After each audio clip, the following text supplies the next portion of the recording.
Bachelor of Mass Communication, Justine P.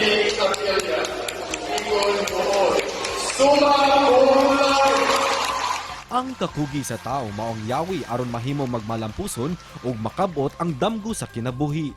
Sama na lang nining usa ka bul-anong working student nga pinaagi sa pagpaningkamot ug pagkugi sa pagtungha, siya mitapos sa kolehiyo isip summa cum laude.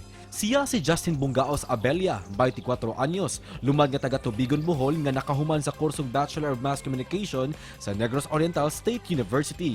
Siya nanimpalad ngadto sa dakbayan sa Dumaguete aron manrabaho sa usa ka magtutudlo sa Silliman University. Karong buntaga, sayran ta ang iyang istorya sa kalampusan, ingon man ang iyang mga study tips dinhi lang sa GMA Regional TV Live. Kapuso sa spotlight karong buntaga atong ilailahon kining working student sa Negros Oriental State University ni graduar karong bag-o og summa cum laude. Unsay sikreto mga kapuso? Lumad di siya nga taga Tubigon sa lalawigan sa Bohol. Atong ilailahon karong buntaga Justin Abelia. Mayong buntag, maupay na aga Justin. Kumusta ka karong buntaga? Mayong buntag, maupay nga aga, Sir Nick, and I'm very glad nga na guest dito sa imong show, and thank you for this opportunity. Daghang salamat Sano for joining us this morning. Congratulations for finishing summa cum laude sa inyong graduation karong bag-o sa maimong gibati.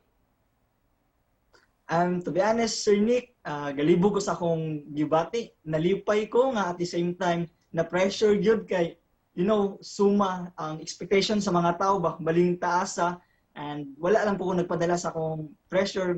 Nagpadayon naghihapon ko sa akong pagpaningkamot. So you're from Bohol, from Tubigon, unya ni eskwela ka sa Norso, unsay kurso nimo nganong sa Dumaguete man ka nang eskwela? Ay, yun ani ang story ni Sir Nick. So, pag-graduate na ako senior high school, and to be honest, like, dili gyud mi kaayo ingon nga hayahay sa mong kinabuhi ba, like, pobre gyud. Pero kaya makasurvive ra man sad sa matag adlaw, and nagid ko dream nga makahuman og college ba. I know problem gyud to nako siya nga unsaon ako pag-eskwela college nga wala man gyud mo support nako, and naglisod sad ko. So, I grabbed the opportunity nga mo apply sa mga klase-klaseng scholarship dito sa Bohol, like sa BFAR, dahil sa Bohol Island State University, and sa Mater Dei College. And wala gyud gitugot sa Ginoo nga mabilong ko adto nga mga colleges and university. So mo to na opportunity nga ninak nako nga diri sa Dumaguete City. So without hesitation, bisan adunay kakulba kay dili ko familiar sa place, I grabbed the opportunity, Sir Nick. While nag-eskwela ka sa college, nagtrabaho sab ka, Justin, pwede bang ma-share sa nimo unsa imong gibuhat? Ayon na ni siya, Sir Nick. So, naabot og Dumaguete tungod kay adunay usa ka tawo nga nidala nako. Siya ni offer nako nga mahimong working niya. So usa siya ka teacher sa Silliman University.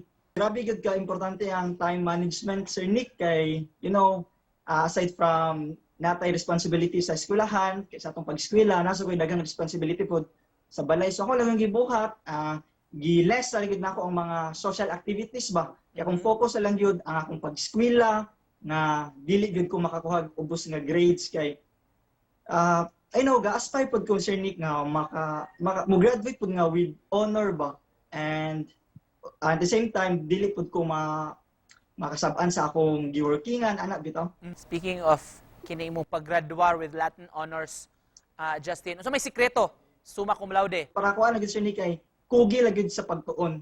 Kay to be honest naman po yung mga times gyud nga mo fail ko sa mga exams. Ako lang gyud kay kung feeling nako murag naglisod ko ani mas i-push pa nako nga akong kaugalingon nga magtuon sa kana nga particular nga subject.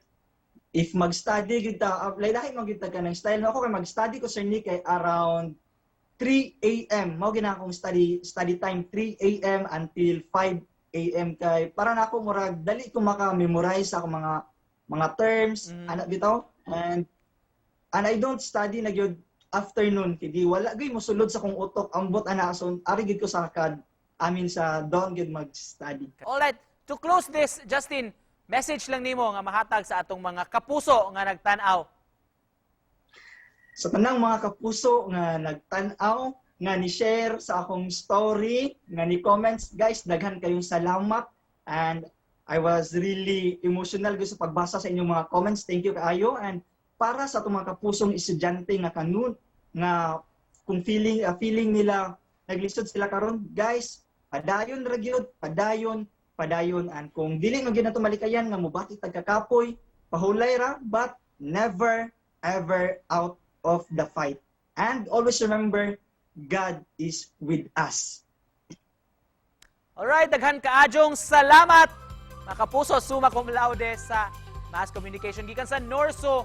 Bulano ni siya Justin Abelia. Daghang salamat Justin, congratulations. Thank you, Sir Nick.